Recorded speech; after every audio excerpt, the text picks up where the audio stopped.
only a very few artists who stand out from other artists. They're not part of a movement, they're not part of an ism.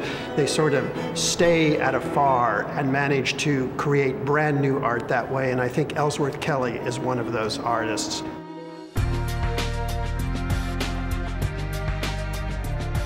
Ellsworth is one of the indispensable figures of the last half-century, no doubt about it. He's one of the great painters, he's one of the great sculptors, he's one of the great draftsmen, making works, most of which are abstract, but teach us in a way how to see, how to observe. I think he's one of the, 5, 10 more important artists of the century. He has such a range, and it's so broad, and his capacity to invent is always quite surprising.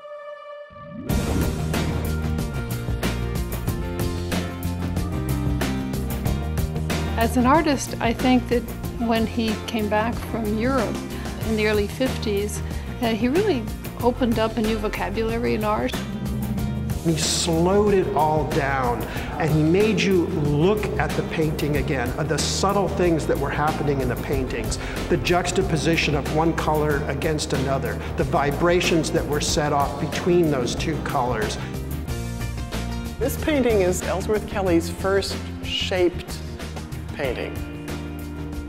What inspired the painting is a sight that he saw very frequently as he was going up and down a stairwell. There was a window, and at night there was a bright light from a street light coming through the window and casting the shadow on the wall of the stairwell. Almost every time he's in New York, he pops into the museum and eavesdrops on the viewers and introduces himself and asks if he can maybe help them to understand the work. There's almost a utopian spirit to his work, because when you look at a painting by Ellsworth Kelly or a sculpture, you're transformed for a moment. You enter another world. It's a world that comes from his own observation of this world, but it's transformed, it's perfected, and it brings incredible joy.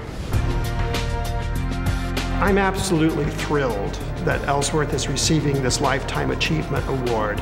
I think it's extremely important that he be honored. He's really forced us to, once again, see rather than just look.